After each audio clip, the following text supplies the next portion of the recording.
श्री शिवाय नमस्तुभ्यम हर हर महादेव। भगवान विष्णु ने बताई तुलसी को रोज जल देने से कौन सा फल मिलता है। एक समय की बात है, माता लक्ष्मी ने भगवान विष्णु से पूछा, हे नाथ, आप तो तीनों लोक के स्वामी हैं, आपकी तीनों लोकों में पूजा होती है, सभी आपकी कृपा पाने के लिए उत्सुक रहते हैं, फिर भी आप इस तुलसी के पौधे की पूजा क्यों करते हैं, इसे रोजाना जल क्यों चढ़ाते हैं। मैं इस तुलसी के पौधे को जल चढ़ाने का महत्व जानना चाहती हूँ। माता लक्ष्मी की बात सुनकर भगवान विष्णु ने कहा, हे देवी, तुलसी साक्षात लक्ष्मी का ही रूप है। तुलसी की रोज पूजा करने से कई फायदे हैं और तुलसी को जल चढ़ाने मात्र से ही मनुष्य के कई पाप नष्ट हो जाते हैं। तुलसी को जल देने का महत्व बताने से पहले मैं तुम्हें एक बहुत ही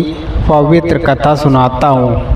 और भगवान विष्णु ने कहा, हे देवी, जो भी मनुष्य सिर्फ इस कथा को ध्यान लगाकर पूरी सुन लेता है, उसे 100 वर्ष तक तुलसी को जल देने का फल प्राप्त होता है। माता लक्ष्मी ने कहा, स्वामी, मैं इस कथा को बड़े ही ध्यान से सुनूंगी, आप मुझे वह पवित्र कथा सुनाना आरंभ कीजिए। भगवान विष्णु ने, देवी, बहुत समय पहले की बात है, किसी नगर में एक ब्राह्मण रहता था। उसका जन्म तो ब्राह्मण कुल में हुआ था, लेकिन उसके कर्म नीच प्रवृत्ति के थे।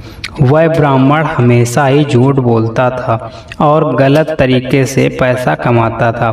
उसका मन हमेशा ही बुरे कर्मों में ही लगा रहता था। वह सदैव ही जुआ, वेश्यावृत्ति और चोरी में ही लगा रहता था।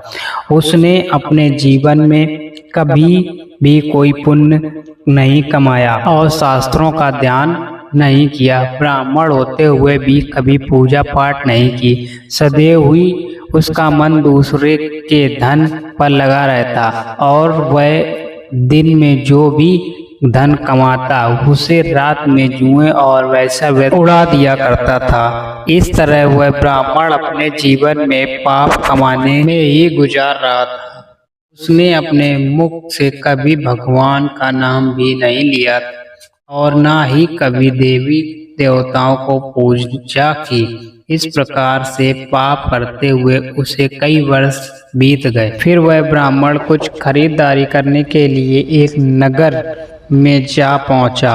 उस नगर के पास में गंगा नदी बहती है और उस नदी में स्नान करने के लिए दूर दूर से लोग आया करते थे। फिर वह ब्राह्मण गंगा जी के किनारे एक आश्रम में ठहरता है। उस आश्रम के अनेक विद्वान ब्राह्मण प्रतिदिन पुराणों का पाठ तथा भगवान की शक्ति में ही लीन रहते थे। वह ब्राह्मण भी ढोंग करते हुए वहीं पर उनके साथ रुक गया और उन ब्राह्मणों के साथ में रहकर उसे भी भगवान का नाम लेने का अवसर मिल रहा था। वहाँ उसी स्थान पर कुछ दिनों के लिए रुका। फिर वहाँ पर आए हुए लोगों ने गाय का पुण्य करते हुए ब्राह्मण को भोजन कराया, तो उस ब्राह्मण ने भी उसके साथ बैठकर भोजन किया और भगवान का प्रसाद ग्रहण किया।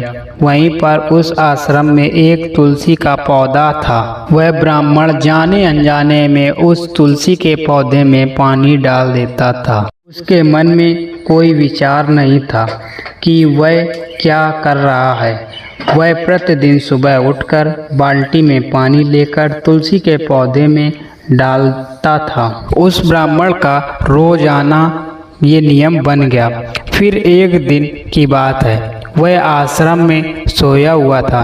तभी अचानक उसके पास में एक काला सर्प आया और उस काले सर्प ने उसे नींद में ही डस लिया और थोड़ी ही देर में उस ब्राह्मण की नींद में ही मृत्यु हो गई।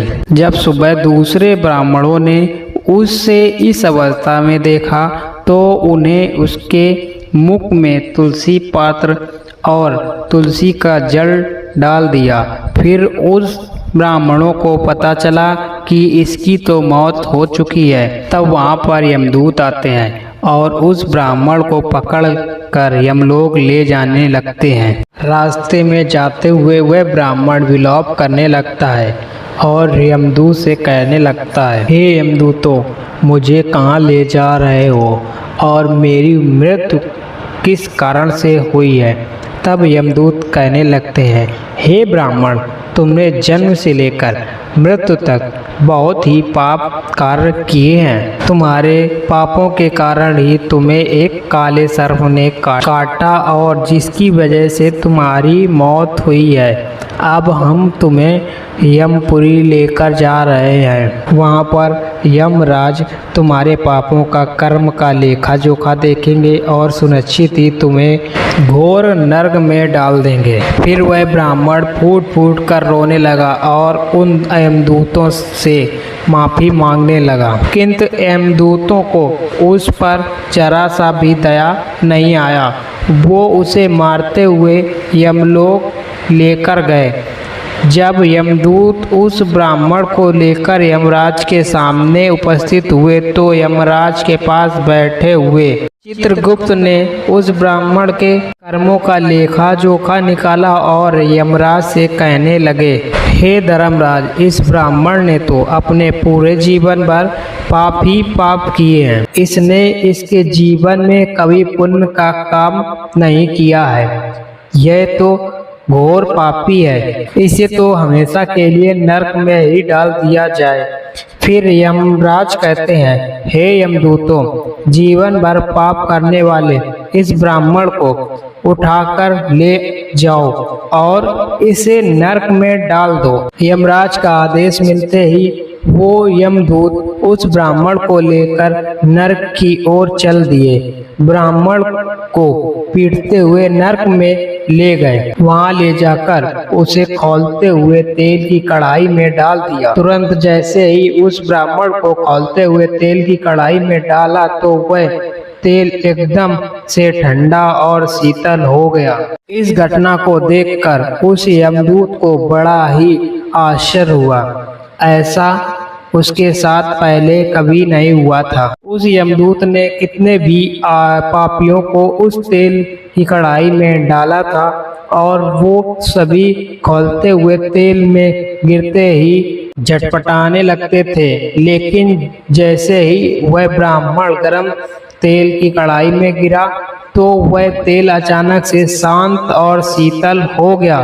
इस आश्चर्यजनक घटना को देखकर वह यमदूत जल्दी से दौड़ते हुए यमराज के पास पहुंचा। यमदूत को देखकर यमराज ने कहा, हे यमदूत, क्या बात है, तुम इतने घबराए हुए क्यों लग रहे हो। फिर वह यमदूत कहता है, हे धर्मराज, आपने जिस ब्राह्मण को नरक में डालने के लिए कहा था, मैंने जैसे ही उसे खौलते हुए तेल की कढ़ाई में डाला तो उस भट्टी में अग्नि बुझ गई और वह खौलता हुआ तेल भी बिल्कुल ठंडा हो गया। फिर यमराज कहते हैं, हे यमदूत, यह तो बड़ी ही विचित्र घटना है। ऐसा तो पहले कभी नहीं हुआ है। यमराज विचार ही कर रहे थे कि तभी वहां पर नारद मुनि प्रकट होते हैं। अब यहाँ से जो आगे की कहानी है वो आपको दूसरे पार्ट में मिलने वाली है। तो आप हमारे चैनल को ज्वाइन नहीं किया है तो चैनल को ज्वाइन कर लीजिए, यानी कि सब्सक्राइब करिए और वीडियो को लाइक करिए। आपको ऐसे ही धार्मिक कथाएं इस चैनल पर मिलती रहेंगी।